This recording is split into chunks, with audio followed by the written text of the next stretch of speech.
Hello दोस्तों, मैं पूजा सक्सेना फिर से आपके सामने हाजिर हुई हूँ टीजीटी पीजीटी मैथमेटिक्स नोट्स के साथ में। जो दोस्त हमसे नए जुड़ रहे हैं उन्हें मैं बता दूं कि वेक्टर अलजेब्रा और वेक्टर कैलकुलस की सीरीज से पहले मैंने इम्पोर्टेंट क्वेश्चंस के कलेक्शंस को प्रोवाइड किया हुआ है।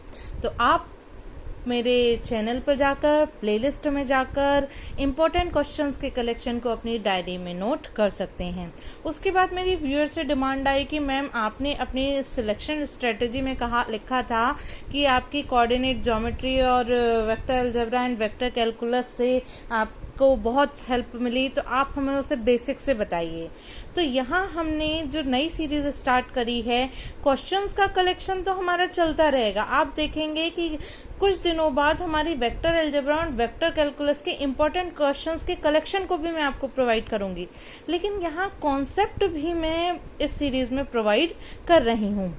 तो इस होप के साथ में कि भाई क्वेश्चंस का कलेक्शन तो आप डायरी में नोट करके डेली बेसिस पे देख ही रहे हैं, साथ साथ आप geometry and vector algebra and vector calculus को यहाँ से कंप्लीट कर रहे हैं। चलिए स्टार्ट करते हैं। आज मेरा वेक्टर कैलकुलस का पहला लेक्चर है, या कहीं पहली वीडियो है। उससे पहले जो 8 वीडियोस बनाई हैं उसमें मैंने वेक्टर अलजेब्रा को फिनिश किया है। चलिए हम बात कर लेते हैं। लेट वेक्टर आर क्या है? टी का फंक्शन है। तो मैंने लिखा be a vector function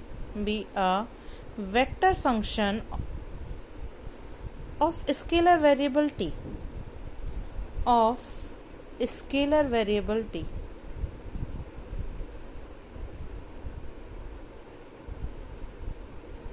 then देखिए भाई, successive differentiation of r with respect to t, यानी हम आर का एक से ज्यादा बार डिफरेंशिएशन कर सकते हैं। तो यहाँ हम एक बार डिफरेंशिएशन करेंगे विद रेस्पेक्ट टू टी, तो ये हो जाएगा d are over D T.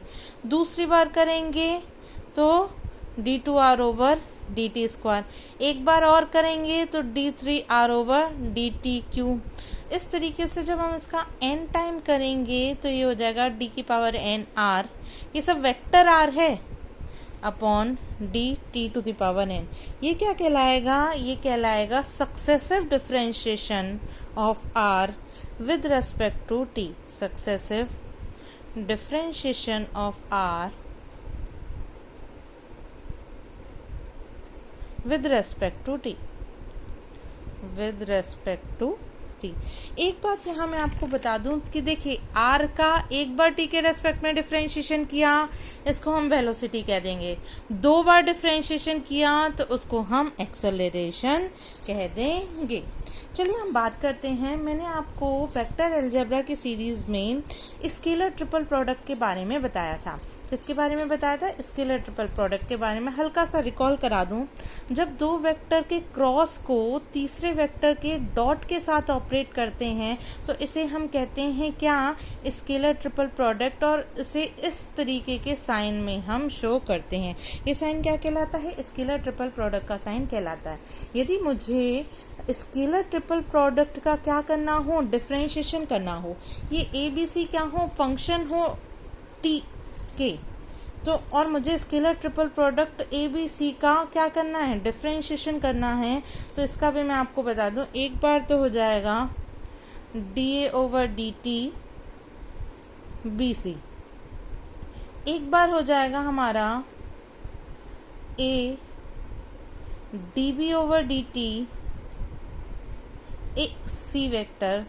Next time हो जाएगा हमारा A B vector DC over DT। यहाँ मैंने स्केलर ट्रिपल प्रोडक्ट के डिफरेंशिएशन के बारे में आपको बता दिया है। अब मैं वेक्टर ट्रिपल प्रोडक्ट क्या होता है? 2 वेक्टर के क्रॉस को तीसरे वेक्टर के साथ ऑपरेट किया जाए तो उसे वेक्टर ट्रिपल प्रोडक्ट कहते हैं। इसका डिफरेंशिएशन भी कुछ इसी तरीके से होगा। D ओवर DT, ये क्या हो जाएगा? A cross B cross C। एक बार क्या करिए, एक बार तो इसे ऐसे ही लिख दीजिए DA over DT cross B cross C। एक बार इसे ऑपरेट करिए, A एज इट इज रखिए, DB over DT cross C, next time हो जाएगा A cross B D C over D T. Next हम प्रॉपर्टीज के बारे में पढ़ लेते हैं जो कि डायरेक्ट पूछ ली जाती हैं। याद होगा तो तुरंत हमारा क्वेश्चन सॉल्व हो जाएगा। तो हम हल्का एक लाइन यही मेंशन कर देते हैं, derivative of vector is equal to null vector, sorry derivative of a constant vector, derivative of a constant vector, जिस तरीके से कांस्टेंट का डिफरेंशिएशन 0 होता है उसी तरीके से कांस्टेंट वेक्टर का डिफरेंशिएशन नल वेक्टर होता है।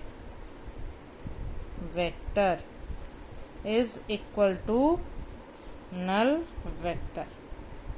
ठीक है दोस्तों, दिखाई दे रहा है आप सभी को? चलिए नेक्स्ट बात कर लेते हैं हम।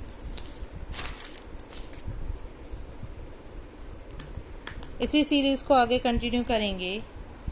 यदि मेरे पास में R एक वेक्टर है एक्स आई प्लस वाई जे प्लस जेड के, यहाँ एक्स वाई जेड किसके हों? टी के फंक्शन हो। X Y Z are scalar functions of the variable T.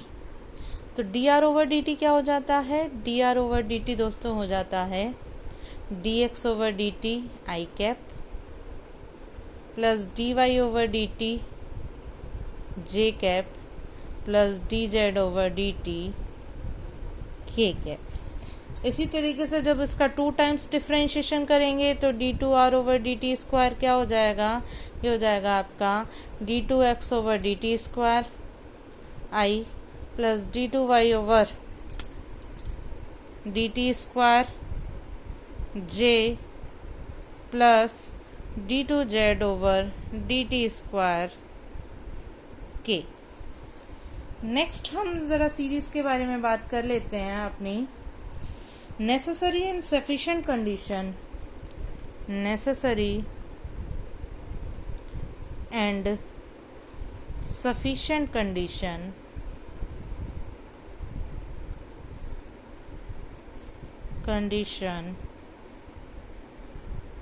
for the vector function, the vector function at to be constant is that dA over dt is equals to 0। एक बात याद रखिएगा, यदि AT vector constant है तो उसका differentiation 0 होगा ही, और कहीं दिखाई दे जाए कि DA ओवर DT 0 है तो बिना सोचे समझे आप इस पर टिक करेंगे कि AT जो वेक्टर है ना वो कांस्टेंट वेक्टर है। ये तो कहीं ना कहीं हम आइडिया डिफरेंशिएशन की कॉन्सेप्ट से भी लगा लेते हैं। अगला वाला हमारा ज्यादा इंपॉर्टेंट है। अगला वाला हमारा क्या कह रहा है? नेसेसरी, इसको शॉर्ट फॉर्म में लिख देती हूँ, necessary and sufficient condition for AT vector to have constant direction, constant direction। देखिए भाई, A cross DA over DT, ये डायरेक्ट क्वेश्चन पूछने की पूरे चांसेस हैं।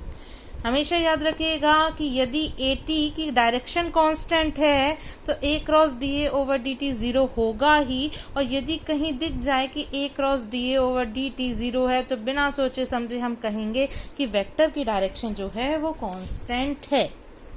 ठीक है, नेक्स्ट हम बात कर लेते हैं किस तरीके के क्वेश्चन इस टॉपिक से रिलेटेड हमारे पूछ लिए जाते हैं या पूछने के चांसेस ज्यादा हैं। यदि वेक्टर आर की वैल्यू है ये ई की power N T A vector, E की पावर प्लस ई की power minus N T B vector, यहाँ ए और बी कैसे हैं? कांस्टेंट वेक्टर हैं, तब हमें शो करना है। देखिए d two r over D t square का मतलब है दोस्तों कि हमें आर का 2 बार डिफरेंशिएशन करना है। तो हमने सबसे पहले क्या किया? वेक्टर आर को लिख लिया, ई की power N T vector A plus E की power minus N T vector B. एक बार डिफ्रेंशिएशन किया तो D are over D T हो गया हमारा क्या, देखिए ये तो कांस्टेंट वेक्टर है, जस्ट लाइक यूनिट वेक्टर, तो ये हो जाएगा हमारा ई की पावर एन टी का डिफ्रेंशिएशन किया, ई की पावर एन टी आया। अब एन टी का डिफ्रेंशिएशन किया विद रेस्पेक्ट टू टी, तो एन बाहर आ गया। इसका डिफ्रेंशिएशन किया तो E to the power minus N T बाहर आ गया, E to the power minus N T हो गया। अब इसका डिफ्रेंशिएशन किया तो माइनस का एन आ गया, ये हो जाएगा b vector. D two r over D t square करना चाहा मैंने, तो एक बार और टी के रेस्पेक्ट में डिफ्रेंशिएशन कर दिया, तो ये हो जाएगा एन स्क्वायर ई की पावर एन टी। देखिए फिर से माइनस का एन बाहर आ जाएगा, तो ये हो जाएगा प्लस का एन स्क्वायर। ए वेक्टर और आ जाएगा, यहाँ पे वेक्टर ए जगह नहीं है, मैंने आगे लिख दिया, तो ये हो जाएगा माइनस का एन टी बी वेक्टर। अच्छा अब क्या करो भैया, ये तो है ये मेरे पास में एन स्क्वायर ई की power N T A vector plus k N square e की power minus N T B vector. ये किसकी वैल्यू है, अब मैंने क्या किया d two r over D t square minus n square vector r is equals to 0 proof करना चाहा, माइनस के एन स्क्वायर, पीछे लिख दिया वेक्टर आर। अभी वेक्टर आर को वेक्टर आर ही लिख के रहने देते हैं। अब मैंने इन दोनों में से एन स्क्वायर कॉमन ले लिया, तो ये हो गया ई की power N T A vector plus E to the power minus N T B vector minus के N square are vector is equals to 0। यहाँ ये किसकी वैल्यू है, ये तो आर की वैल्यू है, तो ये हो जाएगा n square r minus n square r is equals to 0। देखिए ये तो मैंने आपको शो करना बताया, क्वेश्चन किस तरीके से एग्जाम में आएगा कि आपको आर की वैल्यू दे रखी होगी, इस तरीके से 4 ऑप्शन दिए हुए होंगे, किसी में plus n square vector r होगा, किसी में minus n square are vector होगा, किसी में एन क्यूब होगा। आपको टिक करना है कि कौन सा वाला सही है, तो उसके लिए आपको ये कॉन्सेप्ट क्लियर होना चाहिए। नेक्स्ट हम इस क्वेश्चन की बात करेंगे अगली वीडियो में।